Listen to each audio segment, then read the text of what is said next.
my dangerous prototype.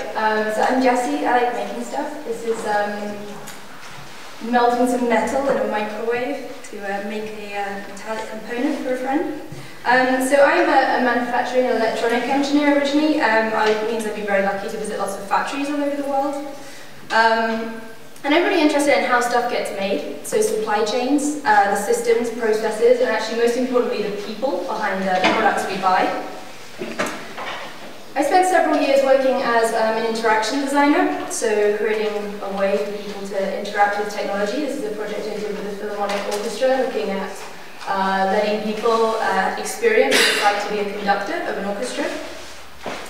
And more recently, I've been very interested in bridging the gap between the physical and the digital, using some sort of non-screen-based interfaces. So this was connecting Twitter to a piece of thermochromic leather. So the leather changes colour depending on what's going on Twitter. And so this started to get me to think about really what's powering all these interaction design experiments is data. Data is really where the power lies at the moment for me. Data really is the oil, the raw material.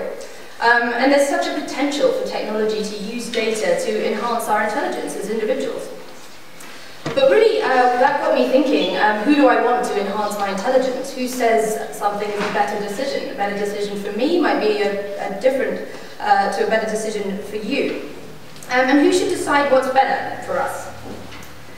Before this happens, there's no doubt information is going to become incredibly fluid and context-based. And I believe we need to have control over what this world looks like before it gets a little bit too late.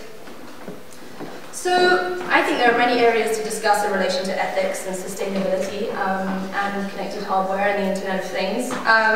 Some huge issues, some opportunities, some threats: privacy, security, inequality, accessibility.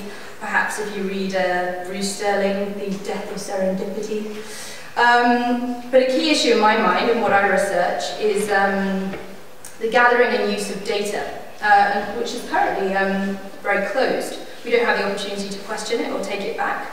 So I'm interested in developing systems and a culture of openness and honesty, because I personally believe that can create trust and also create genuinely progressive companies. So I research open product data at the Intel Institute for Sustainable Connected Cities, and I'm also the co-founder of a new startup called Provenance.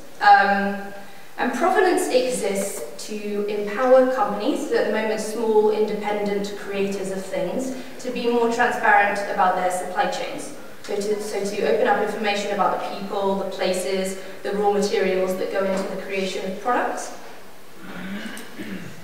So, as you discovered in this conference, it's pretty difficult to make a product, get it off the ground, develop it, make it cool, launch it, and then you've got to think about ethics and human values and sustainability as well. Whoa. And for some projects, maybe that does seem like a step too far right now. But I would suggest that maybe that might also be the reason why people want to support your project as well. Because, well, I think the world's environmental, social problems are pretty evident to a lot of us, yet at the moment we don't really have a lot of the timely and accessible information with which to change these things. And I believe that there could be a way that we can start to change that. So looking at materials, for example, I'm really interested in materials. I think with the invention of smarter materials and recycling, we kind of forget that actually all the materials that we use to create anything started life as being either mined or grown. And actually the world's quite finite in its materials. We can't just continue to keep exhaustively using them. And that when we design a product using things, we're actually designing this really quite vast supply chain, whether we really are thinking about it or not. We're also designing a data system, whether we're thinking about it or not. Are we deciding whether to take an open approach or a closed approach? And this is something we can decide. So at the moment we're measuring a lot of stuff. And at the moment, a lot of this data is brokered in a closed fashion. A lot of today's business models rely on an asymmetry of information, and that's how people make money. But actually, we could build towards a more sort of open, honest way of thinking and making money because of truly progressive innovation rather than just an asymmetry of power. And this data isn't just related to people, it's also related to products. I think there's also another movement before we looked at quantified self. This is quantified stuff, which I think is interesting. It's emerging, and I think when we open up supply chain data, we can use it to design products. So this is an interesting project that uses, so rather than measuring the embodied energy of a product we create to perhaps assess its sustainability, what about if we use embodied energy as a start point? So this lamp is designed to be exactly 1 megajoule of embodied energy, so using concrete because it's very energy efficient. This is, for example, the lamp with a 10 megajoule equivalent, and this is a 20 megajoule embodied energy lamp. So here data is used to inform the design completely, something that could perhaps become more commonplace if we continue to plough through the Earth's resources. So, at Provenance, we're a small group, we're just 7 of us, and we're working in the intersection of open data, supply chains, and also storytelling. So we focus on one particular aspect of the open debate, and that's just open data about the creation of products. And for us, we really see the making of any product as an opportunity for storytelling. So the journey of people, the places, the raw materials that go into a finished product. And we also think there are a lot of people that want to support the journey, not just the end product. More and more consumers are buying into the why, not just the what. And so being transparent about your story and the creation of your product can be a real competitive advantage, and in fact be your brand, strengthen your brand. So we have the mantra that it's about sharing more about the things you make and knowing more about the things you buy. So Provenance connects supply chain data of lots of kinds, so some of it's open source already, and others connect other tools that enable your supply chain data to be open.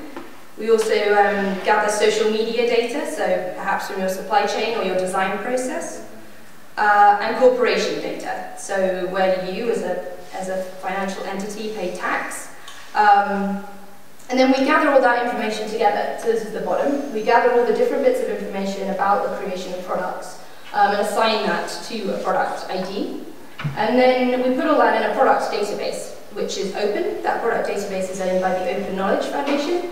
And then we use that to create new kinds of visualizations, ways of exploring products, such as the ability to browse products by material, to calculate embodied energy, to look into carbon footprints. So this is a little experiment we did the other day. At the moment we're working on quite DOM products, supply chains, because they're a bit simpler. So we work with Lily Cole, who's here, she's a supermodel. She owns this brand, the North Circular. So we're working with her to open up the full supply chain of the hats that she makes. And then using our API, this powered a story that could be created inside the product pages of her website. This also means you can do some fun stuff like explore products by where they're made on a map. And then we've also been making some installations, so looking at how we might create a store that's powered by open data. So we're pretty early stage, we're just getting going with the project, and that's why it's really great to be here with so many creators. And I'd love to hear your thoughts. I think we really like to sort of power a world that's made better by the making of things.